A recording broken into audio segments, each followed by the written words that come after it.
Welcome back. అనుచిత అభ్యంతరకర వ్యాఖ్యలను సహించేది లేదని కూటమి ప్రభుత్వం హెచ్చరిస్తోన్న వైసీపీ టీడీపీ నేతలు తగ్గేదేలే అంటున్నారు. పోటాపోటీగా దూషణలకు దిగుతూ రాజకీయంగా రచ్చ చేస్తున్నారు.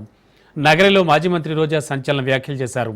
గాలిలో కలిసిన గాలివారు అంటూ గాలి భానుప్రకాష్పై హాట్ కామెంట్స్ చేశారు.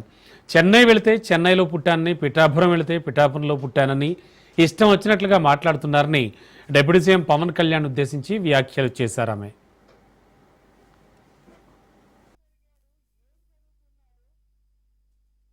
గోలు చనిపోతుంటే కూడా వచ్చి చూసి దానికి సంబంధించి ఎవరి తప్పు వాళ్ళని పనిష్ చేసి మళ్ళీ గోవులు చనిపోకుండా చూసుకోవాల్సిన బాధ్యత ఉందా లేదా? మరి నువ్వేం సనాతన యోధుడివేని ప్రశ్నిస్తున్నావు. అలాగే శ్రీకూర్మంలో ఆవేళ్లు మహావిష్ణువుతో సమానం. అవి చనిపోతుంటే అక్కడికైనా వెళ్ళావా అంటే అక్కడికి వెళ్ళావు.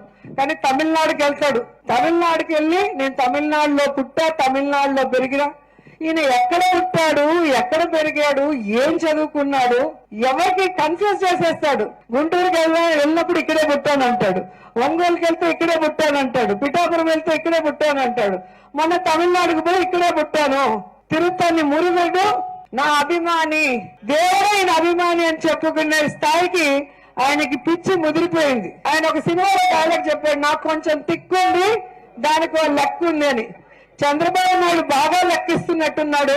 ఆ తిక్క ముదిరి పాకం పడుతుంది తప్ప తగ్గట్లేదు. ఈరోజు ప్రజలకి రేషన్ ఇవ్వడానికి వెహికల్ వెళ్ళాలంటే డ్రైవర్లకి జీతాలు ఇవ్వడానికి డబ్బులు ఉండవు, డీజిల్కి డబ్బులు ఉండవు. కానీ ప్రజల డబ్బులతో వీళ్ళు స్పెషల్ ఫ్లైట్లు కొనుక్కొని, హెలికాప్టర్లు కొనుక్కొని ఏ విధంగా ఎంజాయ్ చేస్తున్నారో ఈ రాష్ట్ర ప్రజలు కూడా గమనించాల్సిన బాధ్యత ఉంది. అందరూ వీకెండ్ కి ఫ్యామిలీని చూడటానికి వెళ్తారు, సాటర్డే సండే హాలిడే అయితే. కానీ పవన్ కళ్యాణ్ వీకెండ్ కి మాత్రమే ఆంధ్రప్రదేశ్ కి వస్తాడు.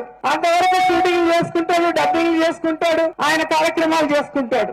ఎందుకని అంటే శుక్రవారం చంద్రబాబు నాయుడు, లోకేష్ హైదరాబాద్ కి వెళ్ళిపోతారు కాబట్టి ఆ గ్యాప్ ఫిల్ చేయడానికి ఈయన వస్తాడు. మహిళలకి రక్షణ ఇవ్వటానికి, పోలీసులకి పని చేసుకునే అవకాశం వీరు.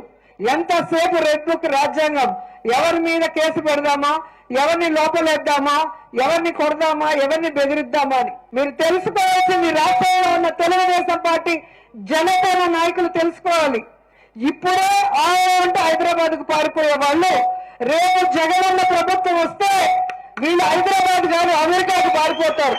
ఆ రోజు మిమ్మల్ని కాపాడటానికి ఎవ్వరూ ఉండరు. వీళ్ళని నమ్మకం రోజు కనుక వైఎస్ఆర్ కాంగ్రెస్ పార్టీ వాళ్ళని మీరు టార్చర్ పెట్టినా, కేసులు పెట్టించినా, కొట్టినా దానికి 100 రెట్లు మీకు వడ్డీతో కూడా తిరిగి ఇచ్చేస్తామని కూడా ఈ సందర్భంగా